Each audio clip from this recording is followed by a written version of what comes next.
Hello दोस्तों, आज हम बात करते हैं थ्योरीज ऑफ इंटरेस्ट की, जो कि एडवांस बैंक मैनेजमेंट की यूनिट 4 में इसके बारे में बताया गया है। आइए देखते हैं कि थ्योरीज ऑफ इंटरेस्ट क्या है। कि यानी जैसा कि नाम से ये कि इंटरेस्ट की क्या थ्योरी है, कि व्हाट इज इंटरेस्ट, इंटरेस्ट क्या है और इंटरेस्ट जो है उसका क्या रोल है हमारी इकोनॉमी में, उसका क्या रोल है। तो देखते हैं कि interest is payment by the borrower to the lender for use of money provide by the lenders.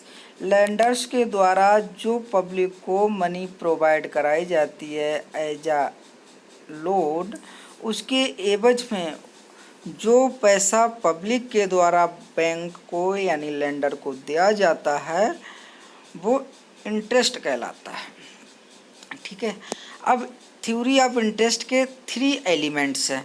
3 elements कौन कौन से हैं? पहला एलिमेंट है payment for the risk involve in making the loan. यानी जब कोई भी बैंक या कोई भी लेंडर जब लैंड करता है तो वहाँ पर रिस्क इन्वॉल्व रहता है, तो उस रिस्क की एवज में जो पैसा हमें मिलता है, रिस्क की क्षतिपूर्ति के लिए जो पैसा मिलता है वो हमारा इंटरेस्ट है। Payment for trouble involve. अब इसमें पेमेंट में समस्या है। समस्या कैसी? जैसे लैंडर ने कहा भाई तुम आज जमा कर दो, कहेगा नहीं कल कर देंगे, परसों कर देंगे, तो यानी कहीं कहीं ट्रबल है।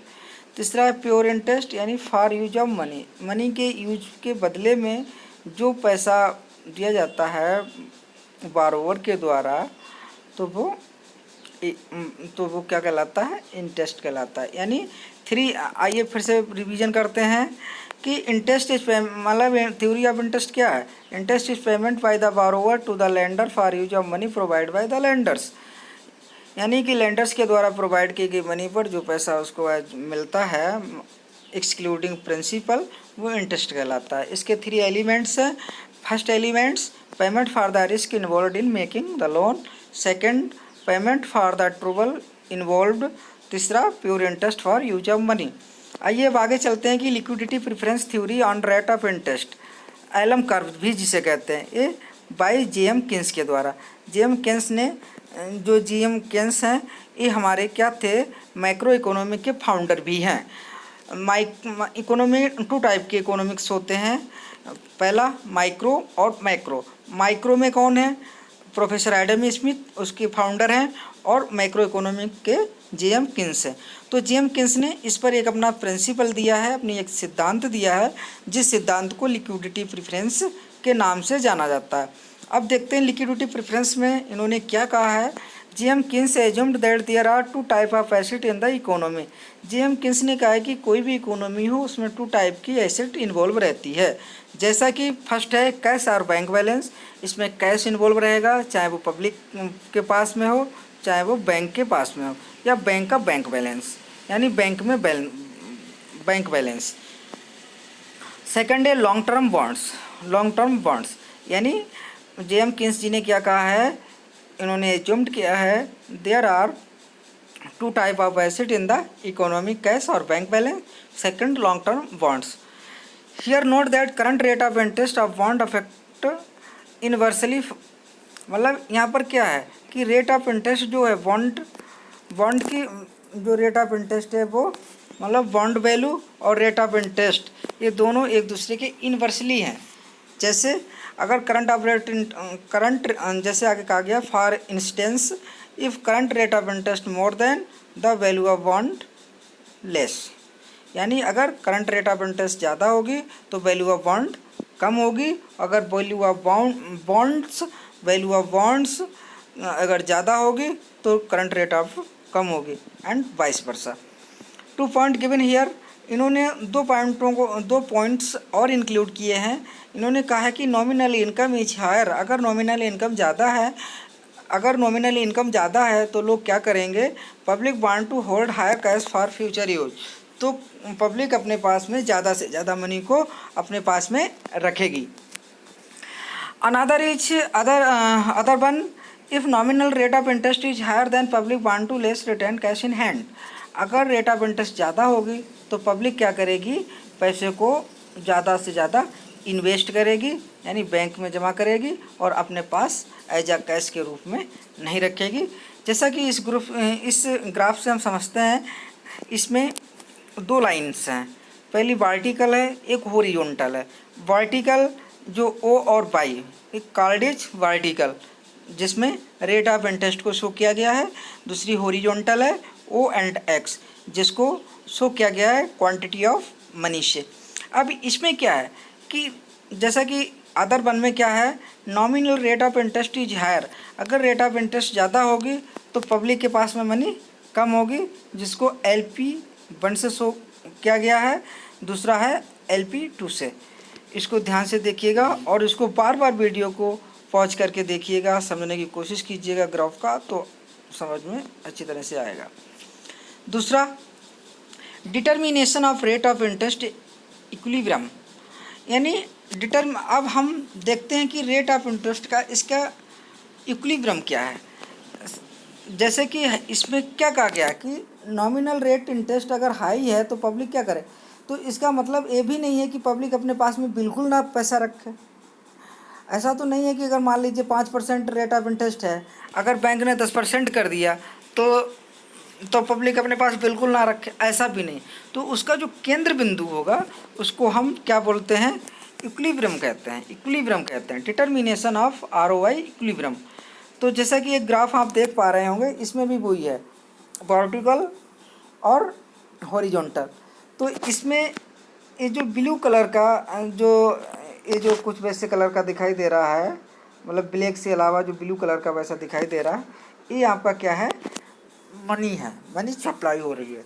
मनी सप्लाई यहाँ पर क्या है, कांस्टेंट है, और ये हमारा LP कर्व है जो तिरछा आया हुआ है, यानी ये जो स्ट्रेट है, जो ब्लैक कलर का जिसमें जो कॉलम से बने हुए हैं, ये ROI है, नीचे मनी सप्लाई है। तो यहाँ पर मनी सप्लाई क्या है, कांस्टेंट है, ठीक है।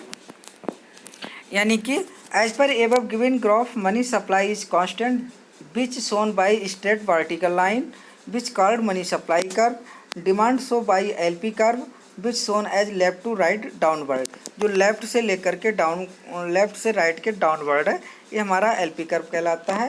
विच पॉइंट बोथ कर्व टस्ट, यानी एक दूसरे को जो हमारा मनी सप्लाई का कर्व है और LP कर्व है, बोथ आर, जिस पॉइंट पे मिलते हैं, जिस पॉइंट पर ये टच करते हैं एक दूसरे को, उसको इक्विलिब्रियम कहते हैं। बस इसी को क्या कहते हैं, determination of rate of interest equilibrium.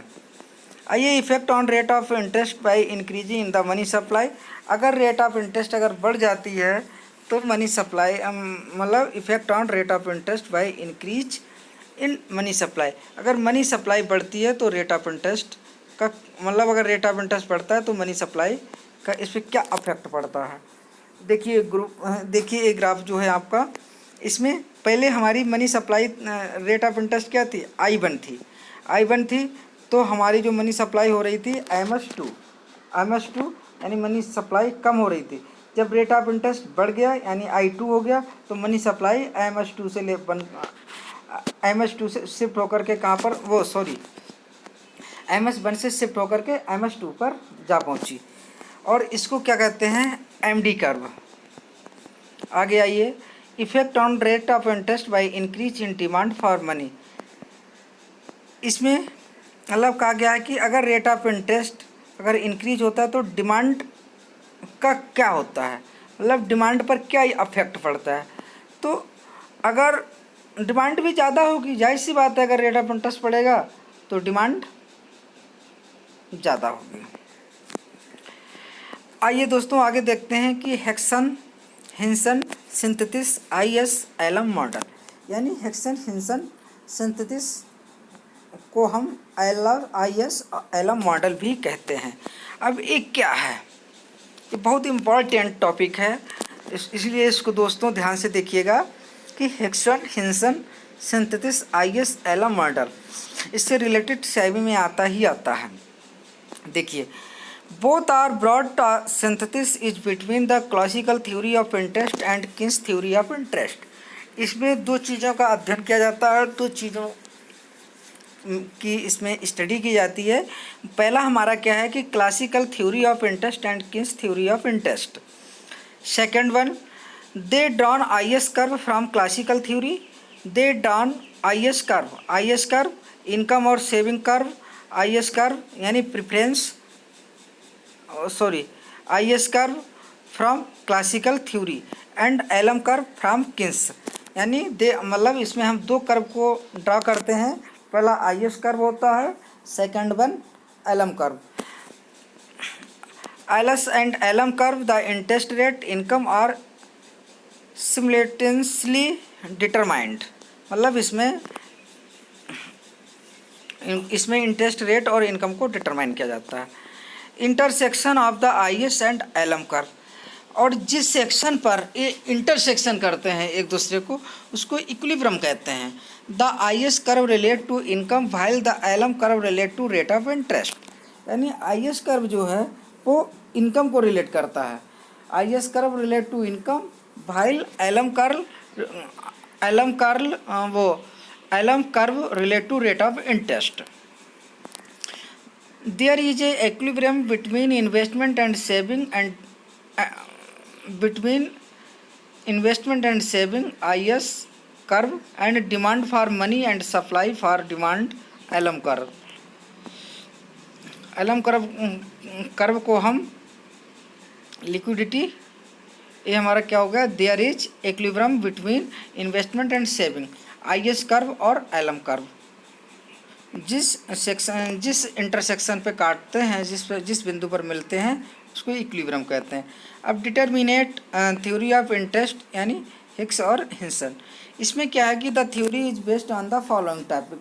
इसमें 4 टॉपिक हैं, 4 पॉइंट हैं जिसमें इनकी थ्योरी को एक्सप्लेन किया गया है, जिनके माध्यम से हम इनकी थ्योरी को, जो हिक्सन एंड हिंसन है, इनकी थ्योरी को एक्सप्लेन किया गया है। वो क्या है, first one the investment demand function, कि इन्वेस्टमेंट और डिमांड यानी इन्वेस्टमेंट और डिमांड के क्या कार्य हैं, क्या फंक्शन है, उसका स्टडी करते हैं। द सेविंग की स्टडी की जाती है इसमें। Third one liquidity preference function के बारे में इसमें बात की जाती है।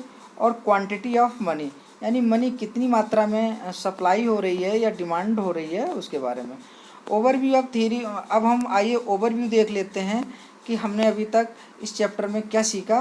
तो वो है आपका overview of the theories of interest. I S and alum curve relate to income and interest variable. ठीक है दोस्तों, समझ गए। I S and alum curve एक क्या होता है, classical theory and Keynes theory के माध्यम से इसको बताया गया है, यानी इसमें 2 थ्योरीज इंक्लूड होती हैं आई एस और एलम कर्व में। तो I S and alum curve relate to income and interest variable. LM stand for liquidity preference and money supply equilibrium. ठीक है, यानी एलम की जो स्टैंड फॉर्म है, मतलब एलम की फुल फॉर्म है, वो है liquidity preference and money supply equilibrium. आगे आए, each stand for classical theory. I S stand for classical theory, I S classical theory से रिलेट करता है। LM curve left to right downward upward होता है। LM curve left to right upward होता है, left to right upward होता है। और I S curve left to right downward होता है। I S and alum curve intersected the equilibrium rate of interest come at the point, जिस point पर आई S और एलम कर्व इंटरसेक्टेड होते हैं, यानी एक दूसरे को काटते हैं जिस बिंदु पर, उसको रेट ऑफ इंटरेस्ट का इक्विलिब्रियम कहते हैं। The position of money demand curve depend on nominal income. The position of money demand curve demand on nominal income and the changes bonds price in future interest bond of. The position of money demand curve depends on nominal income and change bonds price in future. LP theory and Keynes theory both are same. ठीक है, LP theory and Keynes theory both are same. In the liquidity preference theory, it is the assumed that economy is only to asset. ठीक है, मतलब जो liquidity preference theory है जो professor Keynes के द्वारा दी गई है, उसमें उन्होंने माना है कि इकोनॉमिक टू टाइप की एसेट इन्वॉल्व होती है, such as cash and investment bonds. LM curve is drawn by taking the supply of the money is constant. LM curve is drawn by taking the supply of money. जब money की supply constant होती है तब alum curve को drawn किया जाता है। Thanks दोस्तों, आपको मेरा वीडियो कैसा लगा प्लीज़ लाइक ज़रूर करें। Okay, thank you very much for video को देखने के लिए आप लोगों का बहुत बहुत धन्यवाद।